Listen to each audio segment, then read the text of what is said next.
श्रावण महीने की दोनों अष्टमियों में से कोई भी अष्टमी, आज भी नियम है महाराज, कोई मदिरा पान में डूबा है, कोई वेश्यावृत्ति में डूबा है, कोई मांसाहार में डूबा है, कोई गलत काम में जुए आदि में डूबा हुआ है। तुम छुड़ा कर रह गए कि मत जा, मत कर, तुम छुड़ा कर रह गए।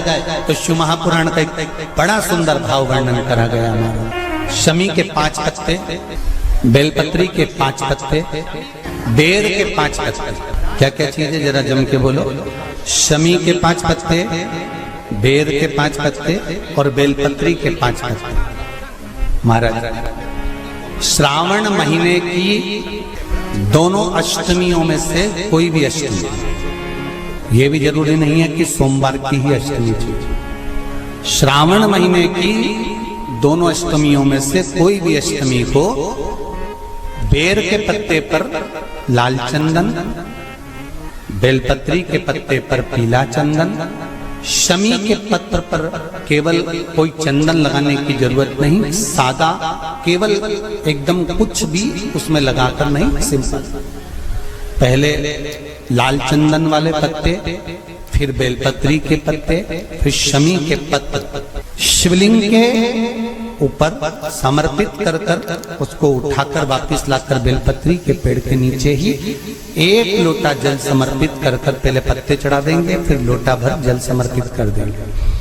उसी चढ़े हुए पत्तों में से 5 बेलपत्र को लेकर अपने घर आ जाए और अवधूतेश्वर महादेव, कौन से महादेव? अवधूतेश्वर महादेव। ये अवधूतेश्वर महादेव कौन से हैं? आपको कथा में कई बार वर्णन करा गया है। शंकर भगवान को क्रोध आया, ब्रह्मा जी ने क्रोध को लिया, समुद्र में डाला। उस रूप को क्रोध का एक रूप था, क्योंकि जो मदिरा पान करने वाले होते हैं, व्यसन करने वाले होते हैं, गलत काम करने वाले होते हैं, इनको सुधार करे जाओ। जितना तुम समझाओगे ये उतना आग बबूला होंगे। तुम बच्चों से कहोगे गलत लड़के के साथ रह रहा मत रहे, तो और ज्यादा क्रोध करेगा, और चिड़चिड़ करेगा, और अपशब्द कहेगा। तो ये क्रोध को संयमित कर। अवधूतेश्वर महादेव का स्मरण कर 5 पत्तों को लेकर आइए। कुछ समय बाद जैसा जैसा समय की अनुकूलता मिले, आप किसी मदिरा का पान करने वाले या किसी व्यक्ति को वो पत्ते दोगे या प्रसाद के रूप में दो तो अच्छी बात है, नहीं तो उस पत्ते का थोड़ा थोड़ा भाग भी प्रतिदिन मात्र 21 दिन तक अगर थोड़ा थोड़ा भाग भी दे दिया जाए तो धीरे धीरे मदिरा पान, व्यसन, गलत आदतें छूटना प्रारंभ हो जाती है और वो शंकर की शरणागति ग्रहण करते हैं। महाराज शिव अर्चना, ये तो अभी लोगों की थोड़ी सी सोच गलत हो गई। ये दुनिया के लोगों को ये तो मालूम नहीं है भगवान शंकर के लिए। हाँ, शंकर भगवान के पास में भांग रहती है, शंकर भगवान के पास में भांग रखी हुई होती है। शंकर भगवान का भांग का श्रृंगार होता है, क्योंकि उसको बूटी के रूप में, औषधि के रूप में लिया जाए। पर कोई कहे कि शंकर भगवान भांग का नशा करते हैं, तो ये संसार के लोगों को समझा देना कि शिव भांग का नशा, मेरा भोलेनाथ भांग का नशा नहीं करते। किसी भी अष्टमी तिथि को 12 महीने में शुक्ल पक्ष कृष्ण पक्ष की अष्टमी तिथि पड़ती है। यदि किसी भी अष्टमी तिथि को अगर किसी ने नियम बनाया 5 अष्टमी का, 8 अष्टमी का, 7 अष्टमी का, 1 कनेर का पुष्प शिव जी के शिवलिंग को समर्पित करना, अशोक सुंदरी के स्पर्श करना, और जो जलाधारी होती है, जैसे ये शिवलिंग है, ये जलाधारी है, तो पहले शिवलिंग पर स्पर्श, फिर अशोक सुंदरी का स्पर्श, फिर जलाधारी पर कनेर का पुष्प शिव जी की ओर मुख कर अर्थात जैसे मानो ये कनेर का पुष्प है, तो ऐसा शिवलिंग का स्पर्श करते हुए जलाधारी पर जो समर्पित करता है, भगवान शंकर उसके मन की कामना को पूर्ण जरूर करते हैं। 1 कनेर का जब सावन के महीने की अष्टमी तिथि पड़े, चाहे वो उजाले की पड़े चाहे अंधेरे की, अष्टमी तिथि पड़े, शाम के समय 2 दीपक, एक लंबी बत्ती का, एक गोल बत्ती का, शिव के मंदिर में अपनी कामना कर जो बच्चों को अच्छी नौकरी चाहिए, या कोई बीमारी का हल चाहिए, या धन की कमी है, या कोई समस्या है, एक लंबी बत्ती किसके लिए है? जम के बोलो, देवी के लिए। गोल बत्ती किसके लिए है? देव के। 2 बत्ती घी की, गोल बत्ती को जलाओ पहले, फिर लंबी बत्ती का जो दिया हो उसकी बत्ती का मुख गोल बत्ती की ओर हो, वो बत्ती अपनी ओर नहीं हो। ये लंबी बत्ती, ये गोल बत्ती। तो ये जो गोल बत्ती है आपने यहां जलाई, और ये लंबी बत्ती जो है ना, इसका मुख गोल बत्ती की ओर हो। 64 योगनियां, अष्ट सिद्धि, नवनिधि, 9 देवियां, सारी विद्या। शिव जी की जो गोल बत्ती है, शंकर क्या है? ज्योतिर्लिंग, ज्योतिर्स्वरूप। मां दुर्गा क्या है? ज्योति स्वरूपा। क्या कहते हैं? ज्वाला महारानी की, ये ज्योति के रूप में। जब हम गोल बत्ती के सामने अष्टमी के दिन प्रदोष के समय पर लंबी बत्ती का दीपक, पहले गोल बत्ती का दिया जलाया, फिर ये लंबी बत्ती का मुख उधर की ओर कर दीपक को जब हम प्रज्वलित करते हैं और अपनी जो कामना दोनों दीपक के सम्मुख में करते हैं, वो कामना पूर्ण होकर ही रहती है। किसी भी अष्टमी तिथि को 12 महीने में शुक्ल पक्ष कृष्ण पक्ष की अष्टमी तिथि पड़ती है। यदि किसी भी अष्टमी तिथि को अगर किसी ने नियम बनाया 5 अष्टमी का, 8 अष्टमी का, 7 अष्टमी का, 1 कनेर का पुष्प शिवजी के शिवलिंग को समर्पित करना, अशोक सुंदरी के स्पर्श करना, और जो जलाधारी होती है, जैसे ये शिवलिंग है, ये जलाधारी है, तो पहले शिवलिंग पर स्पर्श, फिर अशोक सुंदरी का स्पर्श, फिर जलाधारी पर कनेर का पुष्प शिव जी की ओर मुख कर अर्थात जैसे मानो ये कनेर का पुष्प है, तो ऐसा शिवलिंग का स्पर्श करते हुए जलाधारी पर जो समर्पित करता है, भगवान शंकर उसके मन की कामना को पूर्ण जरूर करते हैं। 1 कनेर का पुष्प। विवाह नहीं हो रहा, हम तो टेंशन में पड़ गए, लड़की 28 साल 30 साल का लड़का हो गया, विवाह नहीं हो रहा। कुछ मत करो, अष्टमी तिथि आए तो अशोक सुंदरी वाली जो जगह है वहां पर हल्दी की 7 बिंदियां लगा दो, लड़का लड़की का हाथ उस बिंदी पर रखवा दो, उसका नाम गोत्र बोलो, उसी हल्दी में उसके हाथ पीला करवा दो, और पीपल के पेड़ पर उस हाथ के 5 छापे पड़वा दो। 3 महीने में विवाह पक्का हो जाता है महाराज। इस शरीर में गांठ पड़ गई, गठान हो गई हो, शरीर के किसी भी अंग में अगर गांठ पड़ी है और उसका जांच करवाने का डॉक्टर ने बोला है, और जांच करवाने के लिए आप जा रहे हैं, बेले का फल, बेलपत्री का जो फल होता है, वो फल सूख गया हो, जिसको हमारे यहाँ नवरात्रे का यज्ञ होता है या शिव जी का यज्ञ होता है या अन्य यज्ञ होते हैं, तो बेल के फल की आहुति भी दी है। बेले का फल जो सूख गया, सूखा हुआ फल जलाकर उसकी भस्म तैयार करना, उस भस्म को पीपल के पत्ते पर रखकर पिपलेश्वर महादेव का नाम लेकर, कौन से महादेव?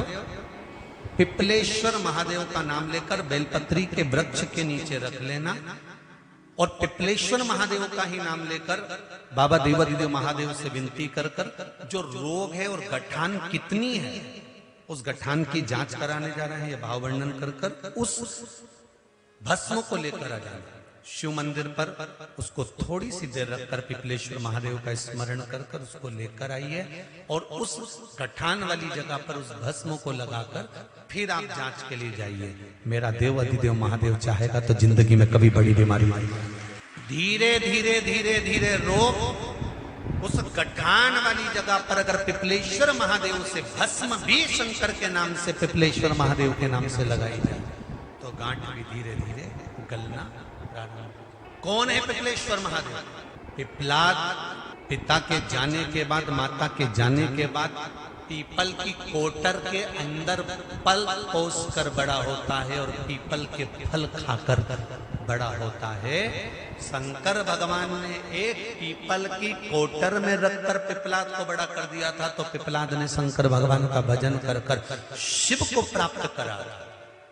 तो शंकर भगवान ने जब पिपलाद को दर्शन दिया था, तो पिपलेश्वर महादेव शिव जी का नाम हुआ था। पिपलाद ने कहा था, भोलेनाथ मेरे दुख की घड़ी में आप खड़े हुए हो, और मुझे सुख का भान कराया है। जब व्यक्ति के जीवन में बहुत भारी रोग हो और बहुत तकलीफ में हो तो मेरा पिपलेश्वर महादेव उसके हर क्षण सामने खड़ा हो, तो वो पिपलेश्वर महादेव के रूप में खड़ा। काशी में शंकर भगवान पर भस्म चढ़ती है, उज्जैनी में भगवान शंकर पर भस्म चढ़ती है।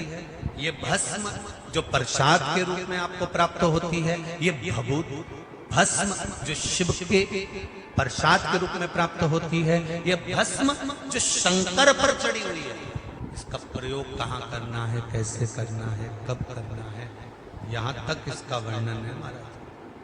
पहले की कथाओं में भी इसका वर्णन किया गया कि हम जो मस्तक पर भस्म धारण करते हैं, त्रिपुंड धारण करते हैं, कंठ पर भस्म लगाते हैं, भुजाओं पर भस्म लगाते हैं, कलाइयों पर भस्म लगाते हैं, हृदय पर भस्म लगाते हैं, कर्णों पर भस्म लगाते हैं।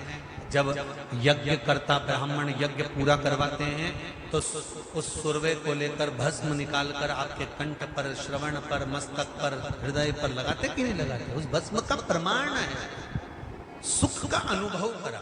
और कोई माताएं कह देती हैं, कोई बच्चा कह देता है मम्मी मुझे याद नहीं होता, याद करता हूँ परीक्षा हॉल में जाकर भूल जाता हूँ, मैं कुछ पढ़ता हूँ बाद में जाके भूल जाता हूँ, स्मरण में नहीं रहता। तो उनसे भी निवेदन है, आप माँ नील पाठ नहीं पढ़ सकते, स्तोत्र नहीं कर सकते, संस्कृत में नहीं पढ़ सकते, तो माँ नील सरस्वती के नाम से अष्टमी, नवमी और चतुर्दशी के दिन एक शंख पुष्पी पुष्प को, नीला कलर का जो फूल होता है बेल में लगा होता है, जो शिव जी को अति प्रिय होता है, उस पुष्प को आप जलाधारी पर रख दीजिए। जलाधारी जानते हो ना सब लोग, शिवलिंग पर नहीं, जलाधारी पर रख दीजिए और जल चढ़ाना 7 बार प्रारंभ करिए। बाबा देव अधिदेव महादेव आपको याददाश्तता में प्रवर करेगा। परीक्षा हॉल में जितना तुम याद कर कर गए हो, अच्छी मेहनत कर कर गए हो, तो भूलोगे नहीं, तुम्हारी बुद्धि तीव्र होती चली जाए, प्रबल होती चली। संपूर्ण मां पार्वती जी के हाथ में, दुर्गा जी के हाथ में जो चक्र है उसका नाम क्या है? जम के बोलो, मृत्यु मंजन। इसको अनायास ना ले, इसको अपने विचार में गलत भाव में ना ले। नारी का जो रजस्वला धर्म होता है, रजो धर्म होता है, नारी जो 7 दिन 5 दिन कार्य नहीं करती, रजो धर्म का जो उसका समय होता है, रजस्वला समय होता है, उस रजस्वला समय में कभी नारी के कोई प्रॉब्लम आ जाती है, कोई प्रॉब्लम आ जाती है, कोई परेशानी आ जाती है, कभी गर्भाशय में गांठ पड़ जाती है, कभी उसका रजो धर्म नहीं आ पाता, कभी रजो धर्म आता है तो निरंतर आता है। तो उस समय पर एक गूलर का फूल, एक घंटी वाला जो देवी जी को फूल चढ़ता है, जायसोन का बोलते हो, गूलर का बोलते हो, जिसका भी आप फूल बोलते हो, पुष्प लाल कलर का होता है, उसमें एक घंटी जैसा होता है, उसमें छोटे छोटे दाने से निकले होते।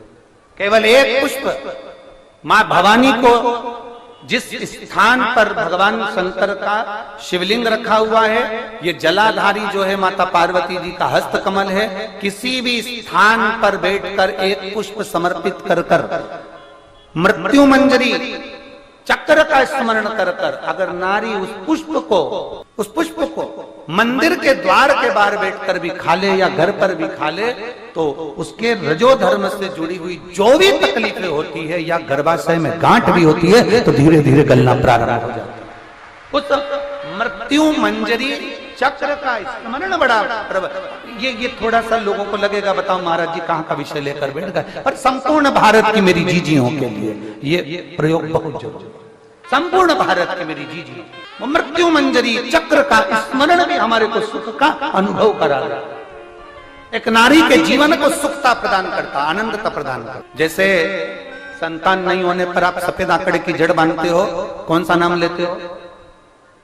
तुम रुकेश्वर महादेव का। तुम रुका जी का नाम लेते हो, 21 बार घुमाते हो, कमर पर बांध लेते हो, संतान का सुख प्राप्त हो जाता है। ऐसे मृत्यु मंजरी चक्र का स्मरण, जब जब नारी को कोई तकलीफ आ रही है, डॉक्टर ने बोल दिया गर्भाशय में गठान पड़ गई, गर्भाशय में गांठ पड़ गई है, रसोली पड़ गई है, उस समय पर आपको स्मरण होना चाहिए, उस समय पर आपका स्मरण होना चाहिए। थोड़े दिन प्रयोग करिए।